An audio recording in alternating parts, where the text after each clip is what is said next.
As you watch today's video, you may find yourself thinking, it can't possibly get any worse, right? Wrong! I'm Aiden Mattis and welcome back to the Lore Line.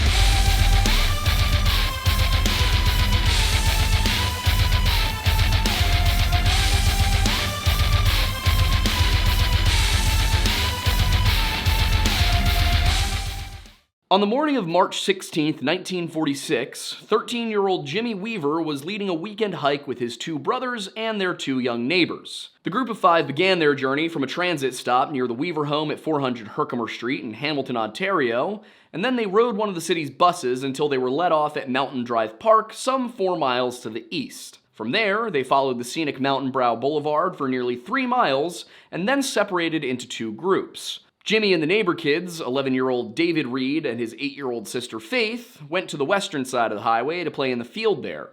Meanwhile, Jimmy's two younger brothers, 11-year-old Robert and 9-year-old Fred, disappeared over the ridge to the east. And then soon after, Jimmy heard his brothers calling for him and quickly made his way over to see what the fuss was about. By the time he arrived, Robert and Fred were already back at the top of the hill, telling him that they'd found something strange down below. Jimmy, being the eldest amongst the group, instructed the Reeds to wait with his brothers and then proceeded down the slope himself. Moments later, he was back up the hill, instructing the other children that they all needed to form a barricade across the road. Now, they had nothing with which to block the highway, so they simply spread out at arm's length in hopes that it would draw the attention of a passing motorist, and they didn't really have to wait very long. 5 minutes later, a car stopped just before reaching the line of children, and Jimmy quickly ran up to it. Once there, he told the man and woman sitting inside that they had found something down the slope and they had better come take a look at it. So the man exited the vehicle to see what it was that had caused such excitement amongst the youth. When he too returned just moments later, he told his companion to drive back into town and fetch the police, while he would wait there with Jimmy and the others. A short while later, Ontario Provincial Police officers Sergeant Carl Farrow and Constable Leonard Maddock arrived at the scene, and after seeing what the Weaver boys had uncovered, they immediately began a murder investigation. Nestled under the ledge on the wooden slope, about 30 feet down from the mountain's brow, lay the torso of a well-developed man in his late 30s or early 40s. The arms, legs, and head were nowhere to be seen, and police were of the opinion, based on the position of the remains, that the body had been tossed from an automobile and had rolled down the embankment to the spot where it was found, and that it may have even been there for weeks. Dr. Isaac Crack, the city's coroner, was of a similar yet slightly different opinion, arguing that the remains must have been carried from the road to the edge of the embankment before being thrown over. And he also felt that this body could have been there for longer than a few weeks, and potentially since early winter. Off the bat, police were concerned that this was more than just a one-off murder. Dr. Crack told the Hamilton Spectator that the dismembering was evidently the work of an experienced person, leading police to consider that this was, in fact,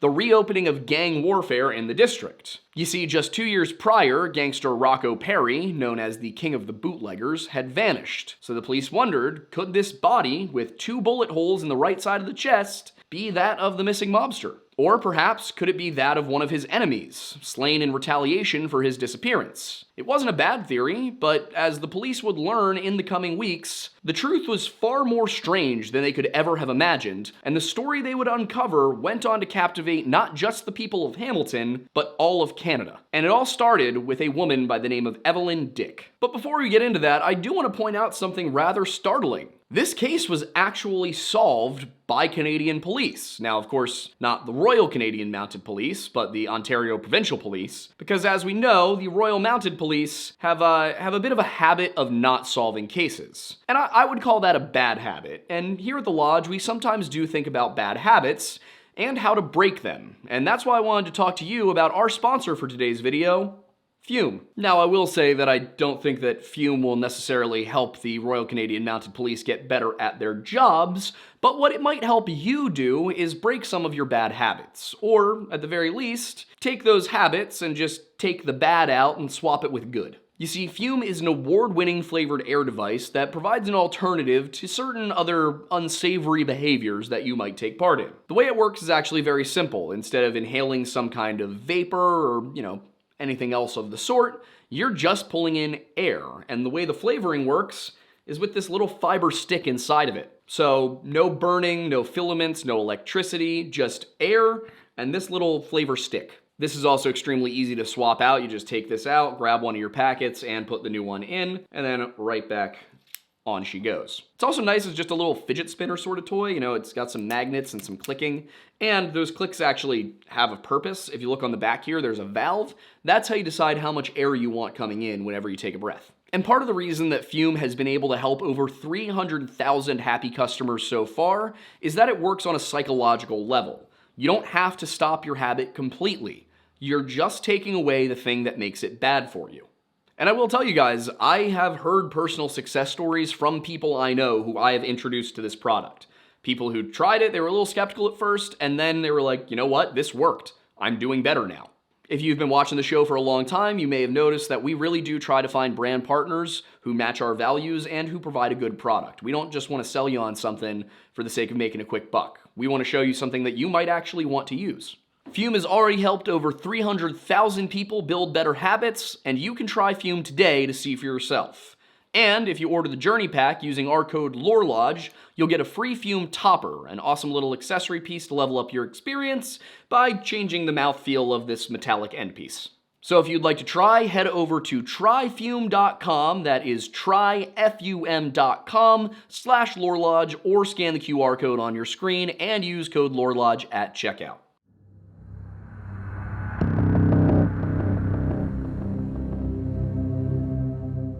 Evelyn Dick never knew a normal life. Born to Scottish immigrants Donald and Alexandra McLean on October 13, 1920, she should have lived a lower middle class life as the daughter of a bus driver for the Hamilton Street Railway. Instead, she was somehow able to dress in fine clothes, attend private schools, and as a young adult, she began to mingle with the upper echelons of Hamilton's social scene. And the latter point would become very important for Evelyn's survival, as according to Dr. Alison Jacques, Evelyn did not excel at her prestigious private high school, but she was pretty and had sex appeal. Jacques suggests that it may have been her mother who saw opportunity in her daughter's attributes and began setting up dates for Evelyn with older men, something that soon morphed into a profession of sorts, though there is some matter of disagreement on precisely what such dates entailed. Some sources, such as Toronto Star reporter Jocko Thomas, called her a well-known party girl, and Edward Butts of the Canadian Encyclopedia wrote that Alexandra McLean encouraged Evelyn to use her good looks to entice men into buying her expensive gifts. The Hamilton Spectator, on the other hand, directly referred to her as being an escort or prostitute, a crime for which she was in fact charged in 1946 under the more archaic legal definition of vagrancy. But whatever the nature of her relationships, and it does seem likely they were of a transactional nature, they resulted in 3 pregnancies. All 3 were attributed to a fictional Norman White, supposedly a Cleveland, Ohio, or Cleveland, Ontario man serving in the US Navy or Canadian Navy. And while not exactly something that the church would approve of, the myth of a consistent father with an honorable job was more socially acceptable than the reality that all 3 children were sired by different men. Ultimately, the only child to remain in Evelyn's care was her first, a baby girl born in July of 1942, whom she named Heather. Her second pregnancy sadly ended with the stillbirth of a second daughter in June of 1943, while the third never actually made it home from the hospital. It would appear that while pregnant with this third child, a son who would be named Peter, Evelyn's father made it clear that he did not want a second child in the house where he, Alexandra, Evelyn, and 2-year-old Heather lived. And Jacques writes that after Peter's birth in September of 1944, Evelyn told her parents that she had turned her son over to the Children's Aid Society, which would arrange his adoption. This in turn may have been a factor in the decision that she and her mother would move into an apartment together in June of 1945, leaving Donald behind to live in the family's home at 214 Roslyn Avenue. This was followed by a few more radical changes in Evelyn's life, the first being her decision to marry. She was on the verge of turning 25, and in her line of work, age and experience were not so valued as youth and beauty. For that reason, in order to secure her position in society and assure that she would be able to continue living the kind of lifestyle to which she had become accustomed, she became engaged to a 39-year-old man by the name of John Dick. John, like Evelyn's father, worked for the Hamilton Street Railway as a bus driver, and since her father had been able to provide her all the trappings of wealth, it only seemed reasonable that another man in the same position should be able to do so as well. Or at least that's how Evelyn probably saw it. Her parents, on the other hand, were not happy with the arrangement. With his blue-collar job and modest income, writes Jacques, John was not at all the kind of man for whom she had been training her daughter. What she had been training her daughter for, of course, wasn't exactly resulting in a marriage,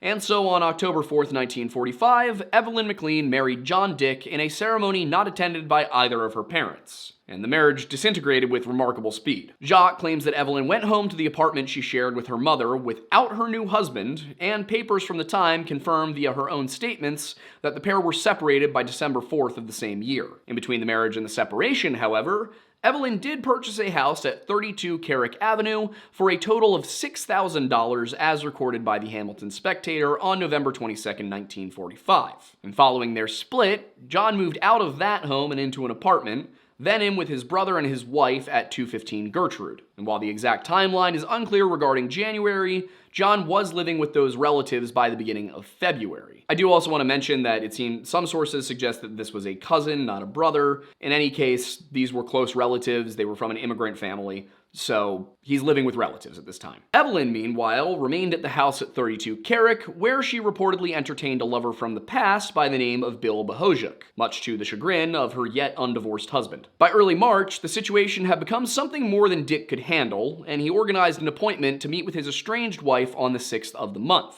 That morning, in the company of his sister-in-law and camerer, he took his usual 10 a.m. streetcar ride to the corner of Sanford and King. It was the last time she'd ever see him, and on March 19th, the torso found by the Weaver kids was identified as John Dick.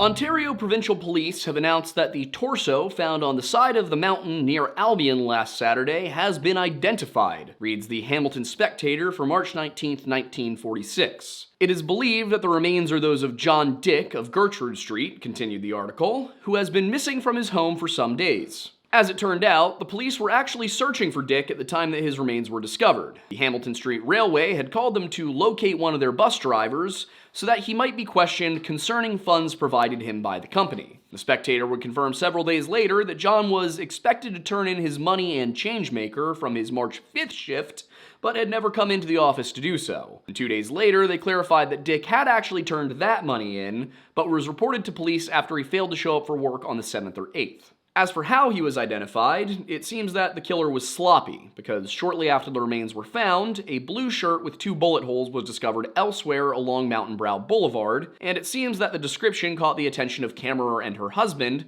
as John was wearing a blue shirt when Anne last saw him. The Hamilton Spectator reported that the body was positively identified by relatives through marks on the torso, but it would seem those relatives did not include his wife or her parents. Instead, Evelyn and her father were called into the station for a conference of some kind with the Ontario Provincial Police. I'll be getting to the precise details of what was said during that meeting in just a moment, but suffice to say that it pricked the ears of the investigators, because the very next day, Evelyn was arraigned on charges of vagrancy. In Canadian law, that can mean one of 5 things, those being wandering about without the ability to justify one's presence, essentially what is known as the crime of homelessness, begging door-to-door or in public, being unemployed and supporting oneself through crime or gambling, loitering near children while convicted of a sexual offense, or in Evelyn's case, being a common prostitute found in a public place and failing, when required, to give a good account of one's activities. You see, what made these charges interesting was actually not Evelyn's history of sex work, but rather the judge's refusal to grant bail in a case where, at that point, no violent crime had been alleged. The prosecution argued not that Evelyn was a flight risk, but that the situation required her being in custody until an investigation was completed on a serious matter. The judge agreed, telling the defense that there may be a lot behind the vagrancy count. While they didn't share any evidence with the press that Evelyn was involved in the murder, they did have reason to suspect that she or someone she knew was involved, and they weren't going to let her go anywhere until they knew she wasn't connected. And that may have been because an 11-year-old Beamsville niece of John Dick had apparently told reporters that after a visit 2 weeks ago, Dick said he was leaving. Dick said as he was leaving, "If you don't see me again, you'll know who got me." And as police would soon learn, he had made similar statements to at least 2 co-workers in the 2 months preceding his death. Whether or not these statements carried water for the police, the statements made during Evelyn's questioning did. For several days, from the 19th through the 25th, investigators questioned the young widow, and in doing so, revealed a series of staggering and inconsistent claims about the death of John Dick. From the jump, they made it clear that Evelyn wasn't just being held for the vagrancy charges. She was informed that she was being detained in connection with the death of her husband. In the first interview, prior to any official charges being filed, this was on March 19th, 1946, Inspector Charles Wood reiterated that the torso belonged to her husband, and then asked, "What can you tell me about that?" Somewhat surprisingly, Dick replied that she had known John was running around with women, that he had been going out early in the morning and not coming home some nights, and that in one instance, he had broken up a man's home in the city. The camerers were likely surprised to read this in the paper, considering that John had been living with them for at least a month at that point. In any case, Evelyn also claimed that she had seen him herself with other women, and that in December, a Ukrainian woman had come to her door asking if she had an apartment for rent. Evelyn said that she told this woman there was no such opportunity, and that the woman then said, "I think I make mistake," before turning around and walking off. Evelyn then alleged that when John came home that night, he told her he had run into the potential renter on the street, and that she had told him, "I found your wife at the house, you really are married," as well as, "Boy, would I like to drive a bullet through your head after the way you've treated me." She went on to tell police that she believed the woman lived on Peckton Street, but she didn't know much else.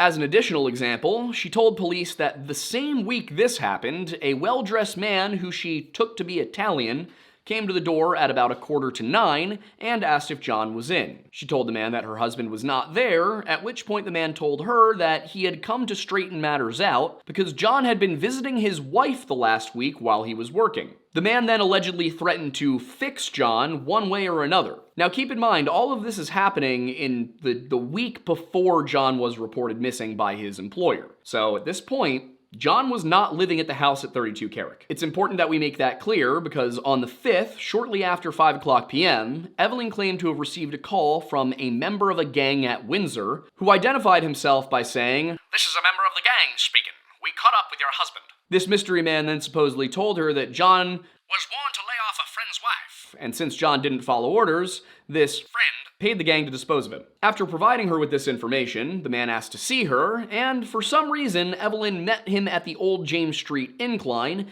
in a car she claimed to have borrowed from the Grafton garage on March 4th, though she'd told police that she'd casually given the same vehicle away to the owner just days earlier because it was costing too much of an expense. So she was very clear that she didn't sell this car, just gifted it. And for some reason, she still had the car 2 days later and drove it to the meeting, except that she also told the police that the last time she drove the car was on March 4th. In any case, when she arrived at the meeting place, she recalled seeing a beautiful black car parked in the shadows near Claremont Drive. A man approached her from the vehicle, carrying a heavy sack that he wanted to get rid of quick. The man apparently told her that part of the gang has gone to Windsor, as there's a big load of alcohol coming in, and the rest had gone to Toronto, and were short a car. He also, according to Evelyn, told her that the sack contained part of John. The man seemed to be in a hurry, constantly making comments about losing out on the job at Windsor, as they made their way up the mountain along Concession Street and out towards Albion Falls, with Evelyn driving all the way. Once they reached the falls, she told investigators that the gangster took the bag off him and rolled it down the bank. In addition, she recalled that a shirt was thrown from the vehicle at some point on their return to the city, though she would later say that it was the sack rather than the shirt that had been thrown. And as for her emotions at the moment when she was told that part of her husband was in the sack, she told investigators, "Well, I just can't express how I felt," which led to more questions.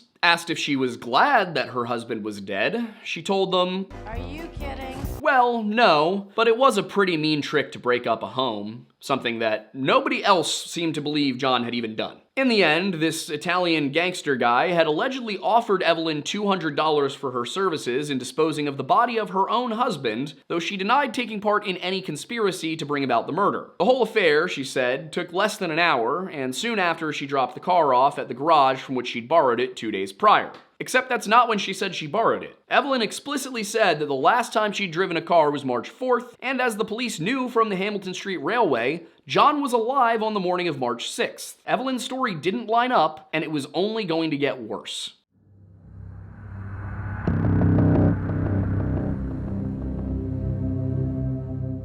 Even in her first interview, Evelyn had said a number of things which police knew to be either untrue or unlikely. She had the date of the murder wrong, told an odd story about simply giving away an entire car, and accused her husband of having an affair, something she herself was known to be doing. Her stories about gangsters sounded more Hollywood than they did real, much like a certain ransom note written on Christmas Day in Colorado half a century later, and she didn't seem to be remorseful about her part in her husband's murder. She must have noticed that her story wasn't particularly convincing, because shortly after giving it, she opted to amend it several times. The first time was when Detective Sergeant Clarence Preston was asked to acquire her signature on the police version of her first statement, but upon showing it to Evelyn, she requested the opportunity to make a second one. In her amended statement, she made a major change. This time, she wasn't offered $200 for her assistance, but rather had paid that sum towards having her husband fixed. She then claimed that the gang refunded her the money simply because they were too busy to handle the job at that time. She also told police outright, in writing,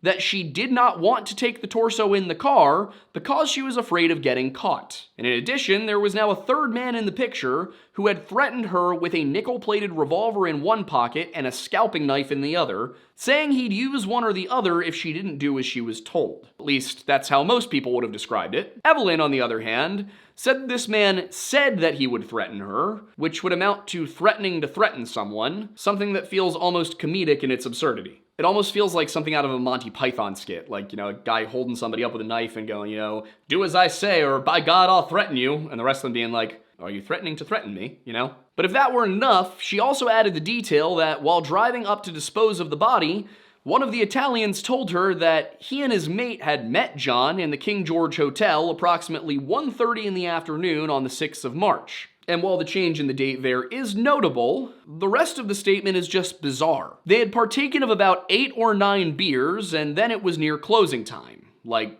2 o'clock or 5 to 2, she said. And then they had asked John how he would like to go up to the top of the mountain for a drink. Apparently he'd assented, and then they spent what must have been several hours driving further and further out of Hamilton, first to Hannon and then to Glanford, which would be a total distance of approximately 25 miles. Then, after they stopped on a deserted rural road some 9 or 10 miles as the crow flies from where John was last seen, she claimed the Italians had shot him in the neck and the right eyeball. Now, leaving aside the fact that if this were actually a gang hit, it would make a lot more sense to leave the body way outside of Hamilton, where it was much less likely to be identified or even found, than to, bring the body all the way back and risk getting caught. Leaving that aside, there's also some issues with the description of the wounds. Because as the police knew, but apparently Evelyn didn't, the fatal wounds were 2 gunshots to the torso, not the head and neck. Now, what Evelyn knew, but the police didn't, was that the arms, legs, and head had been burned to ash in a furnace, though she couldn't quite recall where. But it didn't take police very long to determine where this had happened. On March 21st, after a brief search of a house in Hamilton, they uncovered bones in the furnace, and the address of that home was 32 Carrick Avenue, also known as Evelyn's house. When they informed her of this discovery on the 22nd, she was offered the opportunity to give a third statement, and she told investigators, "I'll tell the whole story," beginning with an anecdote about her husband appearing from behind bushes as she was being escorted home from a theater 5 days after their marriage. That'll be important in a minute, but for now let's stay focused on the murder. She was informed on a later occasion, the Spectator reads, that the gang is coming through Hamilton next week from Toronto, and this news spurred her to withdraw $150 from her bank account, which she loaned to another individual to use as a down payment for the hit on her husband, which was allegedly refunded to her shortly afterwards due to the gang's very busy schedule. The last time she'd supposedly seen John was on the afternoon of March 6th, after he had called her to arrange an appointment. They met in the market, and she claimed he asked to borrow $25, which she declined as she supposedly did not have the money. He then left for the King George, telling her that he had to meet a couple of fellows. Later that day, she said she received a phone call from one of the Italians who told her, "We've got him at last." And then he met her at the Royal Connaught Hotel to hand over John's watch chain, some streetcar tickets, probably as evidence that they'd actually done it. Now, in this version of the statement, she did not take part in the midnight drive. Instead, the very same car she claimed to have borrowed was loaned to the hitmen, who returned it to her home later that evening, covered in blood. The killer told her to put several body parts they'd failed to burn into a basket in the garage as he cleaned his knife and his gun, and then she drove him back downtown, dropped the, I guess still bloody car off at Grafton's, and took a taxi home. Soon after, she told her mother that John had been put out of business. The police really didn't need to hear anything else, and on March 26th, they charged Evelyn Dick with the murder of her husband. This in turn led to a fourth and final statement, and the police began by informing her of the charges laid against her, specifically that there is a formation against you which has just been laid charging that you did on or about the 6th day of March 1946 at the city of Hamilton or in the county of Wentworth unlawfully murder John Dick contrary to the provisions of Section 250 and 263 of the Criminal Code, which, while I understand this happened in Canada, is the most British way of informing somebody they're being arrested that I've ever seen. Anyway, after telling her this, they asked, "Do you wish to say anything in relation to that charge?" And her response was simple. "Well, I know that I did not." Asked if her 3 prior statements were true or false, she answered, "Just one," which doesn't really answer the question, but the police did follow up, asking clarifying questions, and she replied that it was the 3rd statement she wanted to stick with, even though they were apparently interrupted before it could be finished. And so the police asked if she'd like to pick up where she'd left off in the 3rd statement, only for her to reply, "I can't." The somewhat baffled Ontario provincial police officer conducting the interview inquired as to why she could not, and she bluntly told him, "Because I am told to keep my mouth shut." The person who told her that, as it turned out, was her lawyer, a man I must assume was deeply frustrated with his client, as she'd now not only admitted to being involved in the murder, but she had also lied multiple times while doing so. Not only that, but she'd also signed the 1st and 2nd statements, making them admissible in court even with her recanting in her 4th statement. Worse still, one piece of evidence found in the home had not yet been reported to the papers when Dick was charged. There was another victim. You see, in the attic of Evelyn's home, police had discovered a strangely heavy suitcase. Inside, they found a handbag, and upon opening it, they came face to face with the true measure of the evil they were dealing with: the body of an infant child with string tied tightly around its neck. The deceased was soon identified as Peter David White, the 3rd child born to Evelyn Dick, whom she had told her parents was given up for adoption. And because Peter was born prior to the purchase of the home, there could be no question that Evelyn was responsible for his death, or at the very least had knowingly concealed his murder. When the John Dick case eventually went to trial in October of 1946, Evelyn's new lawyer, a Mr. Sullivan, would rely heavily on a strategy of highlighting his client's apparent lack of intelligence, routinely drilling down on how many warnings she was given about the legal process, if she was able to understand what a statement was, and so on. The prosecution, meanwhile, had witness statements, 2 bodies, I believe a shell casing from one of the rounds used to shoot John, and a number of other pieces of physical material evidence pointing directly to Evelyn. The entire affair can be summed up by one October 16th headline in the Hamilton Spectator: "Defense offers no evidence in trial of Mrs. Evelyn Dick." The second paragraph hammered the point further, reading, "For 8 days, 12 jurors had heard witness after witness in the Crown's case of blood and bones allegedly implicating the accused woman, and in about 30 seconds, the answer of the defense was made known. They would provide no evidence of their own, and Evelyn would not even be taking the stand in her own defense." She was convicted of the murder of John Dick, and on the 17th, a new headline graced the 8th page of The Spectator: "Evelyn Dick sentenced to hang January 7th.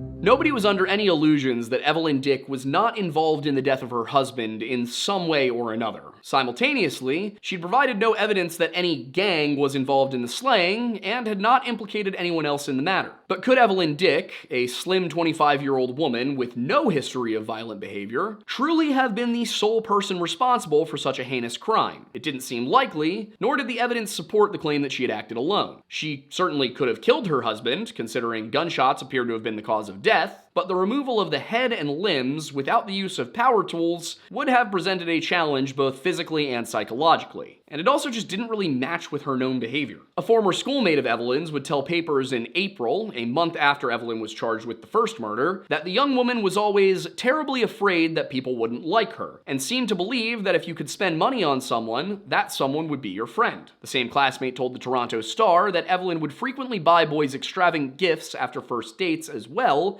and then be astonished by the effect of her handsome gift, in that her suitors were often puzzled and slightly intimidated by her spending. She just didn't really seem to understand why people didn't respond as she expected them to, even though the reasons were quite clear to everyone else. No teenager had that kind of disposable income of their own, and so they couldn't match her gifts, leading them to feel inadequate or overwhelmed. But one man who was not overwhelmed by Evelyn was Bill Bohojuk, with whom Evelyn had carried on an affair both before and after her marriage to John Dick, and who was initially charged and held without bail on vagrancy charges linked to Evelyn. In his case, the accusation also included the matter of an unregistered revolver, an important consideration given the bullet holes in John's torso. When Evelyn's charge was upgraded to murder, Bohojuk was slapped with the same accusation. Now, Bill was the same age as Evelyn and from a much more well-to-do background than her husband, a sort of match that her parents would have approved of. On the other hand, not everyone held such a high opinion of the young man. A waitress named Sonia Anilowski,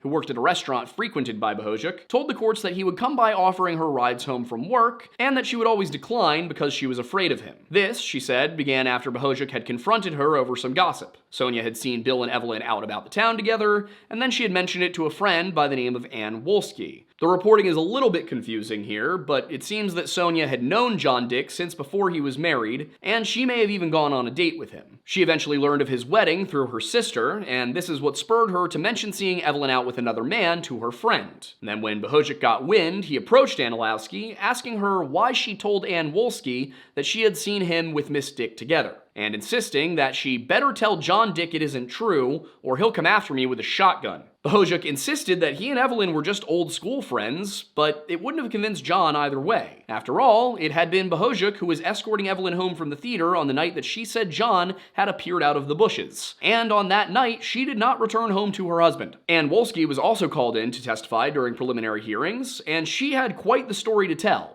She had known Dick since 1934, and she even wished to marry him on several occasions. And that admission, the Toronto Star reported on April 26, 1946, drew gleeful smiles from Evelyn and Bill, which likely did not help their case 6 months later. The smiles didn't last long either, because Wolski was able to place Evelyn and Bill together more definitively than Anilowski had, telling the court that she'd seen them on streetcar 386 on March 13th at the corner of James and Barton. Combined with Anilowski's testimony, this suggested that the pair were seeing each other before and after John's death, and even after Evelyn's marriage. In addition, she told the court that it was she who approached Evelyn's house to inquire about an apartment, and that she'd done so at John's request, as the man hoped to learn if Bohojuk was coming by while he was at work during the evenings. You may notice that a lot of what Evelyn said about John happened to be true about Evelyn. This is, as we say in the business, projection. This relationship was largely the reason that Bill Bohojuk was brought in and accused of the murder of John Dick.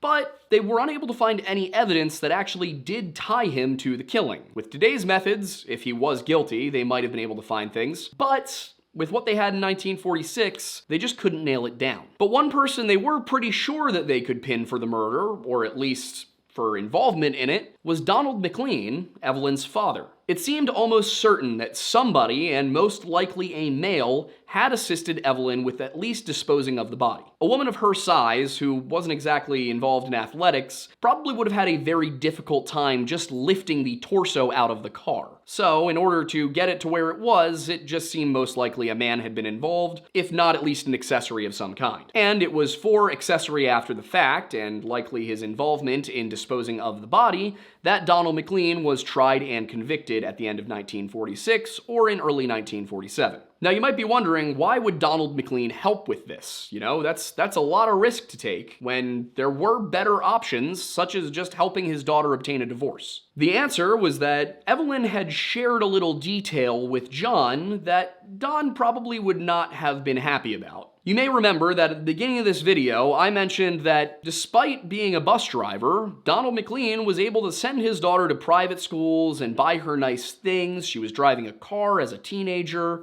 and that Evelyn may have just assumed this is how bus driver salaries worked. In reality, Donald McLean had been skimming money from the fare box for 25 years. For some reason or another, and possibly to explain why John was not able to provide for Evelyn in the way she had expected, Donald had shared this with his daughter, and Evelyn, not being the brightest bulb, had shared that information with John. Then, for reasons that are a little unclear, there's a few different stories here regarding what happened, but it seems that John told Donald McLean that he was aware of the stealing and threatened to tell the Hamilton Street Railway. One of the options, and the one that I think is most likely given that John Dick apparently had a reputation around town for being a good man, was that John went to Don and said, "Hey, I married your daughter, and she's not behaving like a wife. She's going out and seeing other men behind my back. She won't live with me. I don't understand what I'm doing wrong. I'm trying my best to provide for her. Can you help?" And when Don said, "No, that's not my job. I didn't approve of the marriage in the first place," John, it appears, said to him something along the lines of, "Well, if you don't set her straight, I'm going to tell the railway what you've been doing." That, combined with his daughter's unhappy marriage and the fact that he never approved of it in the first place, would be motive to get rid of John Dick. And since nobody was ever able to provide any evidence that some kind of gang had been involved in the first place, it looked like Don McLean was the most likely option, especially since Bill Bohojuk could not be tied to the crime with any degree of certainty. Now, the thing is, Evelyn had mentioned that there were 3 people in the car, that 3 people were involved in this murder, 2 men were responsible,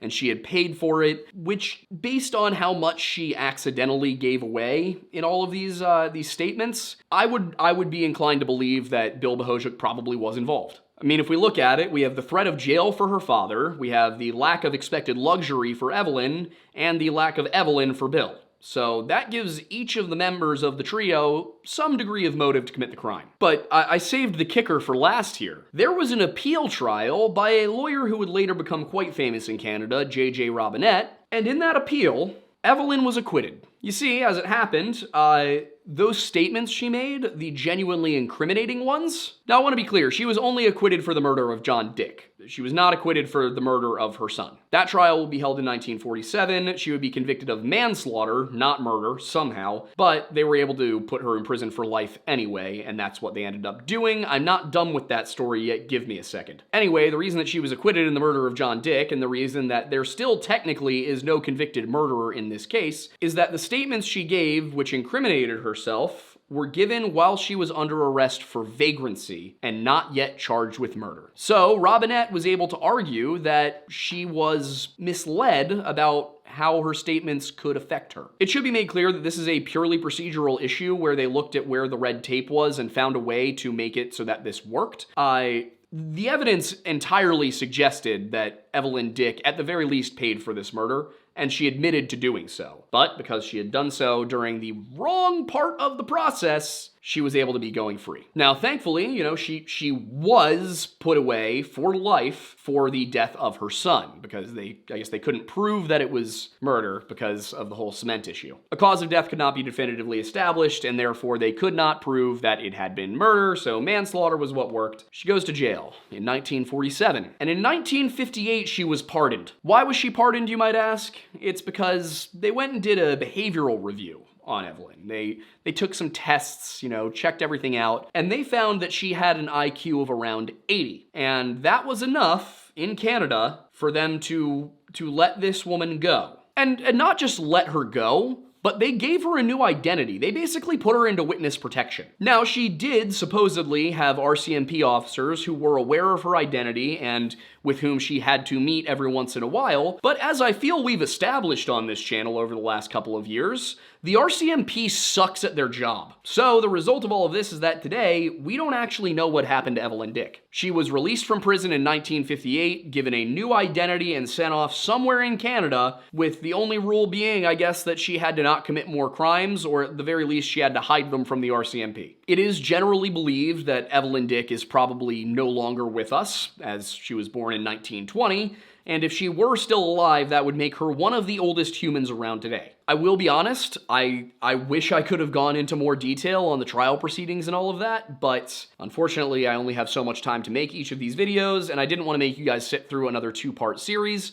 so this is where I went with it. But if you guys want to help us to get to a point where we can take a little bit more time with each episode, get a little bit deeper in, maybe have some improved editing techniques, just add to things so that we're not trying to get the turnaround in a week on all of these, You can support us by heading over to patreon.com and subscribing to the Lore Lodge for just $1 a month. Doing so will get you access to the scripts we use for these videos, their bibliographies, all of those nice good things, as well as an exclusive show that we call Liquored Lore. It's basically our drunk history variant. And then if you go for the higher tiers, there are various little rewards like coffee mugs, t-shirts, things like that. You can also become a member here on YouTube and get access to Liquored Lore, but not really the rest of the stuff. That all lives on Patreon because YouTube just does not have the functionality we need for that. The one thing that you do get for being a member here on YouTube is a free super chat that you can use once a month for our live streams. Those super chats can be used for the Q&A sections during our live shows, so that is a little bit of a perk. And speaking of our live shows, those are 7 p.m. Eastern Time every Monday, unless they're not, and if they're not, we'll tell you. You can also catch those on Spotify, Apple, Amazon, Google, wherever you get your podcasts. One pretty cool thing is that in 2024, we were in the top 1% of video podcasts on Spotify. Did not see that one coming, and I do have to say congratulations to Wendigoon for being at the top of the list. Good God, man. But if you're looking for other ways to support what we do here at the channel, other than, liking and sharing the videos, leave it a comment to let YouTube know that you care. You can go to tableauroastingco.com and you can purchase Mount Pocono Perk, our signature coffee that I designed hand in hand with Matt Moore, the owner of the company. Didn't pick it off of the shelf and just rebrand it. I told him what I wanted for beans, and he gave me my beans. But if you're not as into drinking the lodge and getting the jittery bean juice, you can wear our skin by going to bunkerbranding.com, scrolling down to the Lore Lodge section, or just using the link that is in the description of this video, and purchasing one of our t-shirts or hoodies. There are 4 designs of t-shirts, 2 designs of hoodies. The hoodies have our old logo and our new logo. They come in black and they come in navy blue. And then the t-shirts, they have the Redacted Media logo. That's our big parent company that we also run. It's just we wanted something that wasn't just the Lore Lodge. So then there's also the old Lore Lodge logo, the new Lore Lodge logo, and the Lift Lodge logo, which is the old Lore Lodge logo with a barbell. And of course, because, we're trying to build a legacy here on YouTube, we have other channels. The 2 chief ones are The Weird Bible, which is a collaboration product with Wendigoon, and that actually has a brand new episode that just went up, so go ahead and check that out. It is once a month. I think it's supposed to be the last Thursday of every month. Supposed to be. Weird Bible lives on its own channel. You can go check it out over there, but we do post updates about it on here. In addition, we have just launched a new show called History Unhinged. That is a collaboration project with Stephen Bell of History of Everything and Stakuyi, and that is a really fun show. It's just few historians sitting down, we're gonna grab some guests, and we just talk about history, about some of the wild and wacky things that have happened, some of the misunderstandings people have, those kinds of things. This first episode that came out, it's up on the channel right now. We talked about, if we had to time travel back to ancient Rome, what would we bring? How is Karl Marx responsible for 50 Shades of Grey? Things like that. We also have 2 other channels that are hosted by not us, but are run by us. Those are Off the Record with Luke Eccles and Boozy Mixologist with Celso Lopez. When I tell you that the recipes you're about to see Celso make when we get those videos out, because right now he just has the podcast, but when you see those recipes, I need you to understand. It's like a delicious beverage made for being a delicious beverage that just happens to have alcohol in it. You don't taste it, you don't know it's there, it's dangerous as hell. I mean, last night we're watching the Super Bowl, go Birds by the way, and Celso made us the best pina coladas I've ever had. It was phenomenal. I felt like I was drinking a Capri Sun for adults. And last but not least, probably the thing we should be mentioning first, but I always forget to do so, is Discord. We have one. The link is in the description, but if you want to join our community, you can also head over to https://bit.ly/join-the-lodge. I wish we had a better vanity headline for it, vanity URL, but I'm lazy and haven't done it. There, you can interact with us occasionally, because we hop in there for VCs sometimes, we play games with those guys sometimes, or we just chat. You can also, get the best updates for everything, because that's where all of our updates that we give ourselves and don't rely on an algorithm that thinks it knows when you want to watch a video, that's where those updates go. One last thing, I do want to say thank you again to Fume, one of our longtime partners, for sponsoring this video. You guys are awesome. I really do suggest that if you want to break certain bad habits, you do give them a shot. So with all that said, I am Aiden Mattis, and thanks for stopping by the Lore Lodge.